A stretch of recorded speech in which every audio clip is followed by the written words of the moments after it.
Olá, seja bem-vindo a mais um Farol Global, onde observamos a situação do mercado internacional.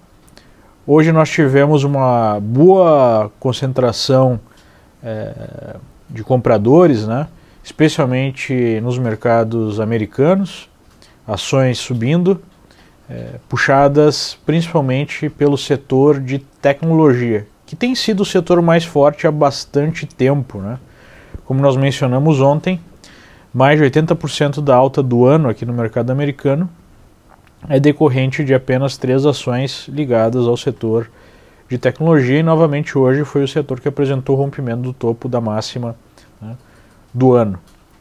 É impressionante perceber a força do mercado quando nós temos um cenário tão complexo do ponto de vista de economia global. Nós temos a guerra comercial, nós temos tensões geopolíticas, nós temos aí as duas principais potências econômicas do planeta claramente aí em guerra aberta, de tarifas. Então é bem interessante perceber a força do mercado. Há fatores positivos, especialmente na economia americana, que tem sobrepujado aí os fatores negativos. Então há uma movimentação, um fluxo de recursos em direção a ativos denominados em dólares norte-americanos. O dólar volta a subir frente a outras moedas. Nós observamos ao longo dos últimos dias uma valorização do dólar até mesmo forte frente ao yuan chinês. E essa pode ser uma estratégia utilizada pelas autoridades monetárias chinesas para contrabalancear aí os efeitos negativos nas suas exportações em relação à imposição de tarifas por parte dos Estados Unidos. Mas o fato é que o mercado de ações segue subindo com a expectativa de manutenção de uma economia americana aquecida, com a inflação, apesar de hoje ter vindo a inflação em linha com o esperado, uma inflação de 2,3%, a inflação que é chamada de core inflation, tirando aí índices mais voláteis de preço, como energia e alimentos.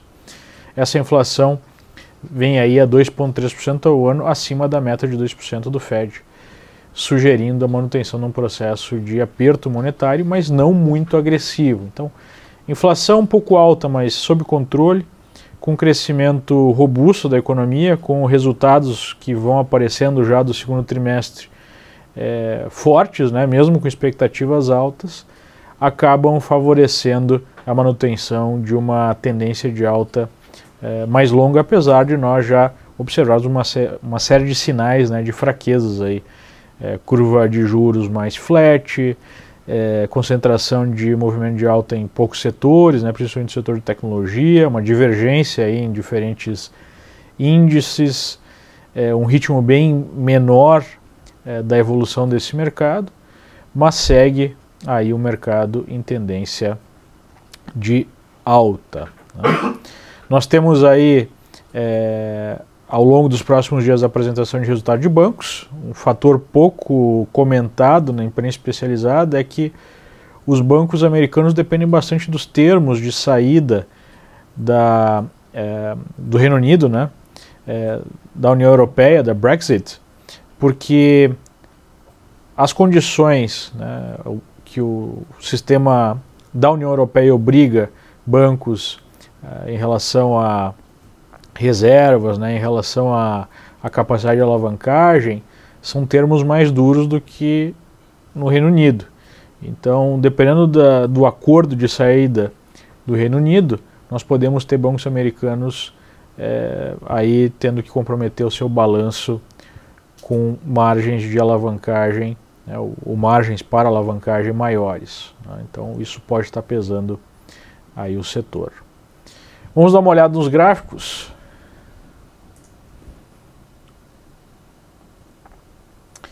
Nós temos aí o S&P testando uma resistência imediata por volta de 279,50 do SPY.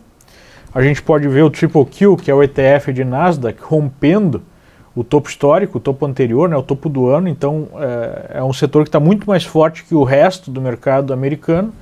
E nós vemos Dow Jones mais ligados ao setor industrial, que também é mais dependente da economia global, apresentando uma alta com uma distância muito maior, tanto dos topos intermediários como o topo do ano, né? Então, em termos de força, nós vemos o Dow Jones aí com menos força, porque é mais dependente da economia global, o que demonstra, né, que há um fluxo para empresas que dependam mais do mercado interno americano, como a própria Amazon, que é um dos grandes responsáveis aí, né, o papel por puxar positivamente o mercado hoje e ao longo dos últimos vários meses.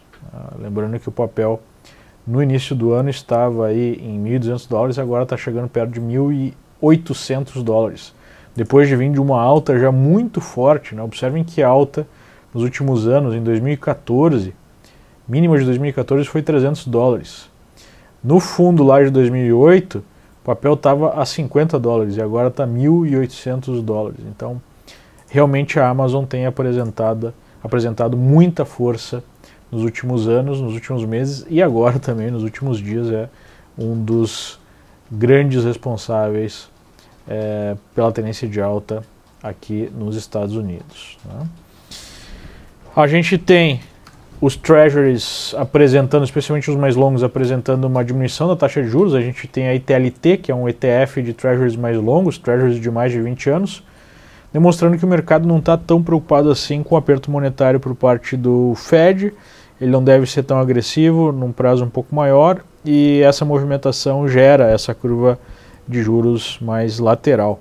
O que não é um indicador muito preciso em termos de reversão, né, imediata desse ciclo de expansão da economia, mas já é um primeiro sinal importante de que nós estamos numa fase final de expansão, né?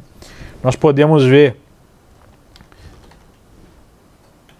aí na tela a variação positiva, né, do dólar frente ao yuan chinês, dando pistas aí que as autoridades monetárias chinesas de fato estão usando esse instrumento para contrabalancear o efeito das tarifas, né? Ontem mesmo a movimentação foi muito forte.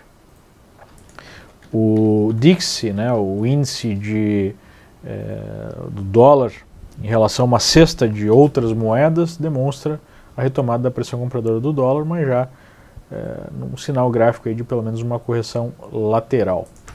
EWZ, o ETF de Brasil, apresentou uma alta até considerável de 2%, apesar do dólar ter apresentado ao longo do pregão uma movimentação positiva, né? O Ibovespa apresentou já um movimento mais forte de alta, ou seja, toda essa alta veio do componente ações e não do componente dólar frente ao real. Nós tivemos uma nova pressão pela desvalorização do real em relação ao dólar, uma pressão interna. Falamos sobre o cenário negativo já muitas vezes aqui para os emergentes nesse ano. Falamos sobre o cenário interno do Brasil muito negativo por conta de incertezas eleitorais. Mas ontem houve mais uma demonstração das dificuldades que o país apresenta, independente de quem seja o presidente, né? A Câmara dos Deputados aprovou uma lei orçamentária que gera um rombo de mais de 100 bilhões nos próximos anos.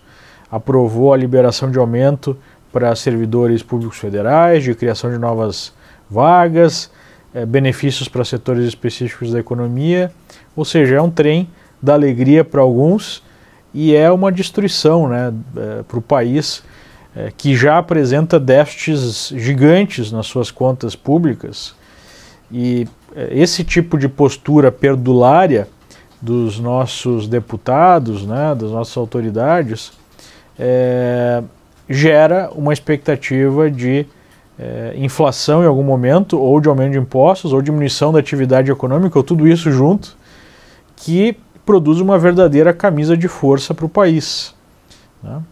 E nos deixa aí em dúvida sobre a capacidade do país se recuperar da maior crise da sua história.